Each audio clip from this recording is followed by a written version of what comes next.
Hello, friends. This is Dave Hurwitz, executive editor at ClassicsToday.com, here with 10 recordings featuring the best woodwind playing ever. This is the last in our series, dissecting the orchestra section by section.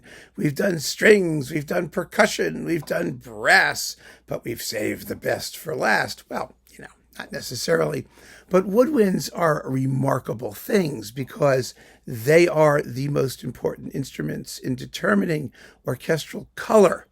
They really are. Why? Because the members of the section have such differentiated timbres and can do so many different things when you mix and match them. I mean, flutes, oboes, bassoons, clarinets, they're all extremely different sounding from one another. And they can do incredible things, both to decorate or enhance the color of a melodic line, or to play expressive solos, would be used alone and in combination. They're amazing. And the greatest orchestrators have all been special experts in scoring for woodwind instruments. And there are certain really well-known schools of woodwind playing, which we are going to have to talk about because that's where many of these recordings come from. Those schools are located largely in the Netherlands and in the Czech lands, Czechoslovakia, what used to be Czechoslovakia. Those folks just have unbelievably fabulous woodwind players. God knows why, they just do. And so their orchestras feature amazing woodwind players, and they've made recordings which have some extraordinarily colorful characteristics. But there are also other orchestras in the world that sound pretty fabulous and had put together great wind sections. And I can't possibly list them all because I just had to pick 10. But I've got 10 here that should give you something of the character of these players. It's something to listen for when you play these recordings because they really do. They really do. They're immeasurably enhanced, let's put it that way, by the color and character, the individual character of woodwind players. You know, that wonderful personality that wind instruments can have in the hands of a master. So, we begin with Brahms' Serenade No. 1 with the Czech Philharmonic under Jiří Belohlávek on Supraphon. This is just one of those recordings. First of all, it's a great recording of the Brahms Serenade. The Brahms Serenades were the works where Brahms learned to write for woodwind instruments. The second Serenade, remember, has no violins. I mean, that is even more sort of woodwind heavy. But the first Serenade has gorgeous solos for everybody, including horns. You have to remember, French horns can be brass instruments, or they can be woodwind instruments. They work with both. They're transsexual. They go both ways. And that's kind of the marvel of good horn playing. You can be brassy and heroic, or you can simply go with clarinets and bassoons and do all kinds of woodsy things. Incredible. And that's what happens in this performance. It's just gorgeous. And the clarinet, oh my God, the solo clarinet for the Czech Phil, the very opening.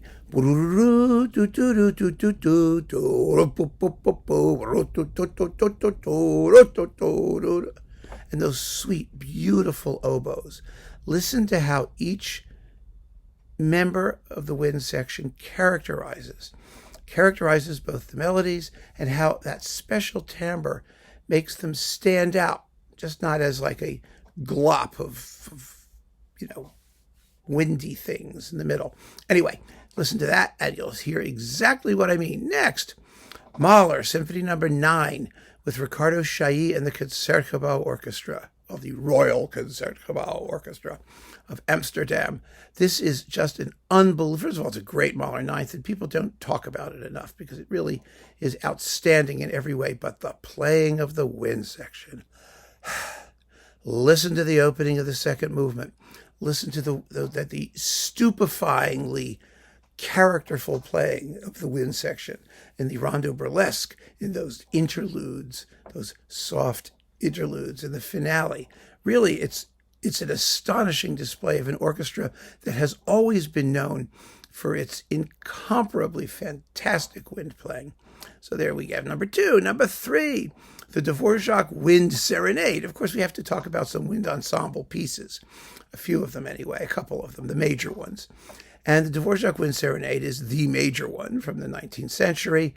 And this may surprise you because I didn't pick a Czech ensemble. I chose the Academy of St. Martin in the Fields under Neville Marriner. Now, English wind playing has never been a strong suit of English orchestras. They had sort of these snake charmer oboes that you hear particularly well in the 50s, like really, I wouldn't even call them reedy, whiny oboes and breathy flutes. You hear lots of air coming out, I mean, of course, there have always been wonderful players in the best orchestras. They get them all the time. I mean, that's what they audition for. So I'm not saying that they're bad. They're not. But for some reason, in this particular performance of the Dvořák Wind Serenade, Marriner just got this ensemble to play with the most wonderful, fuzzy, earthy, idiomatic sound. It's extraordinary. It really is. And you've got the three horns, too, who are doing their horn thing. It's an amazing performance, gorgeously recorded. It originally appeared on Philips. Now it's on Decca, if it still exists at all. And it's the equal of any of the performances coming out of the Czech lands. And I just found it amazing. The other amazing thing about the Dvořák Wind Serenade is that the Czech performances, they're right next to Vienna. They're like, an hour and a bit away by car. And the Czech Philharmonic's performance of that under Byung-Won Chung sucked. Absolutely sucked. It's amazing. They don't sound anything like the Czech wind players. So it really is a very regional thing. And the fact that the Academy of St. Martin in the Fields players were managed to pull this together, I think is amazing because it's an extraordinary performance with beautiful, beautiful sounds from every single person in there, that 13-wind ensemble. Next, Beethoven, the Pastoral Symphony. Well, anything pastoral that deals with nature is going to emphasize woodwind instruments, always, because wind instruments imitate birds, and they're imitative, and they do things like that. I mean, they're natural reed things, and so that's what gives you that feeling of nature. And Beethoven's Pastoral Symphony is the big one for use of woodwind timbres, and Cleveland Orchestra and George Szell, unbelievable. I mean, he had an incredible woodwind section. He put together a dazzling woodwind section. And if you read one of Szell's biographical book things, I forget which one it is, but they talk about particularly his performances of Beethoven's Pastoral Symphony with good reason, and how there were performances on tour. There was a performance of it in Switzerland, I believe it was, that the orchestra was talking about for like months afterwards because the woodwind playing was just extraordinary perfection. They had an amazing oboist who didn't get along with Szell. They always fought, and he finally quit and went to the Metropolitan Opera. They had incredible clarinetist. Was it Robert Marcellus? Is that who it was? I don't remember all the names, but really an astonishingly fine wind ensemble.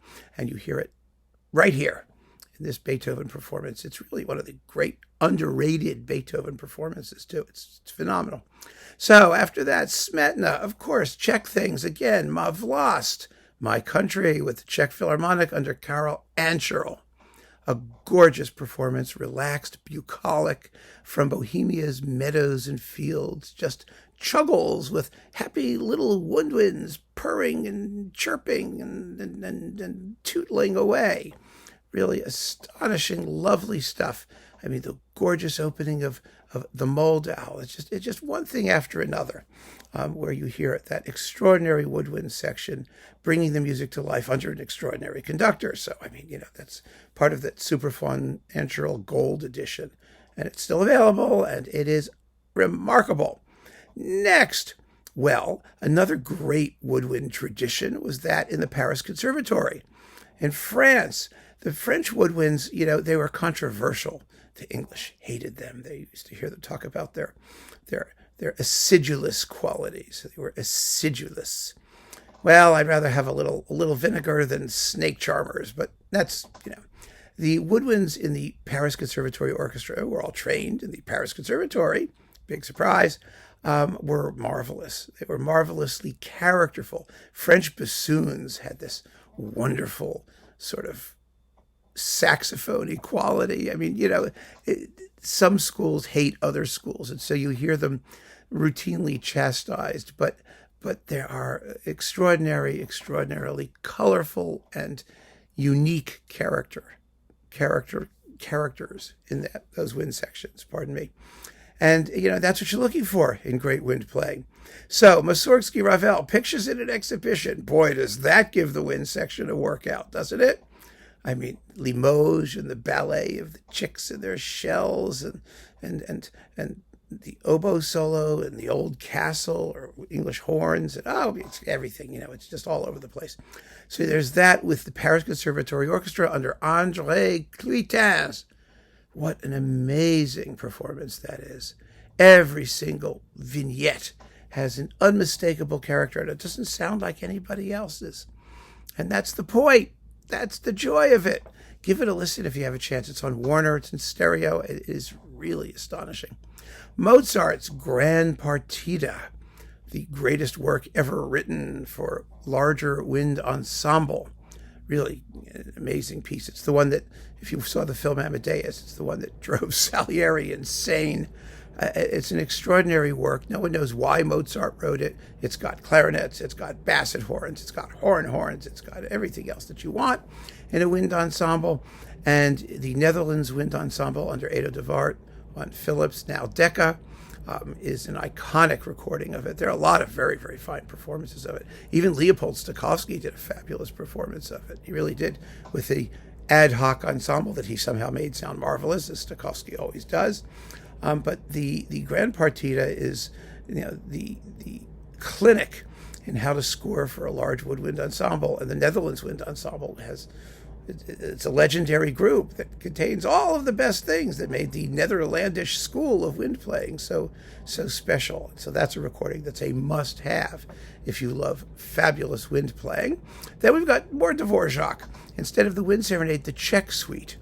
Now, the Czech Suite has unbelievably beautiful solos for flute, for English horn in the Romance, for wind ensemble in the previous movements, which are scored actually largely for winds. It's for a chamber orchestra, so the wind ensemble within the chamber orchestra assumes exceptional importance. And my choice for that, because there are a million of them coming out of Czechoslovakia, is with the Prague Chamber Orchestra, which is conductorless. And so it's an orchestra of soloists, basically. And they just, you have to listen to it. You have to, that romance, oh my God, to die for.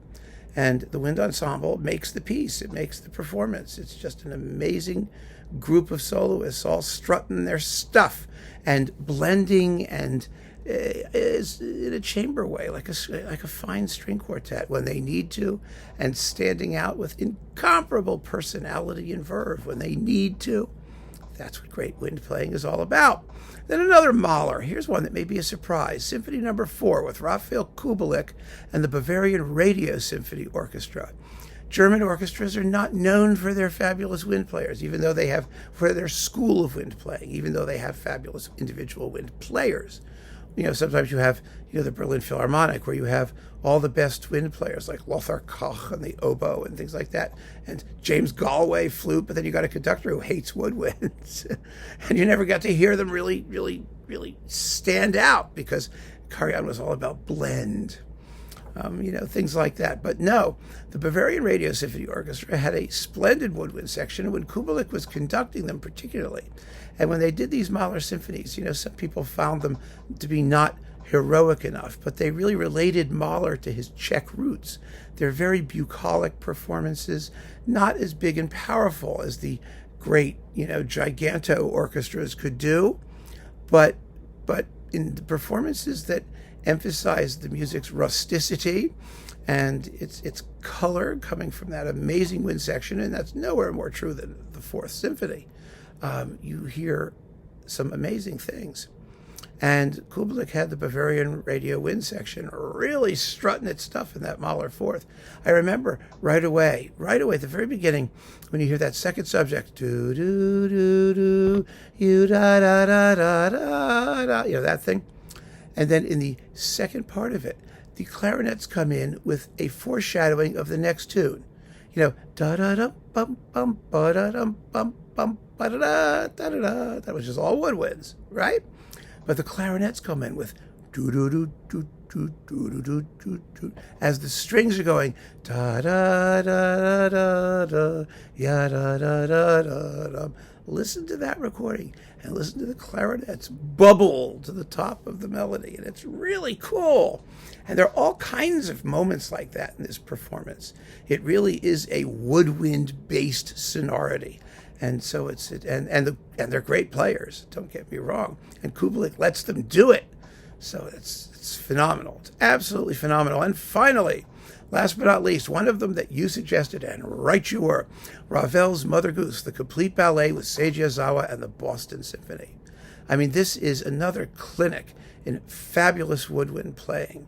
I mean, you had Doria and Anthony Dwyer on solo flute, and I mean, just a wonderful batch of woodwind players in a work that gives all of them extended solos. There's oboe, there's English horn, there's flute, there's clarinet. They're all doing their thing in these wonderful little ballet episodes. And my God, it's magical.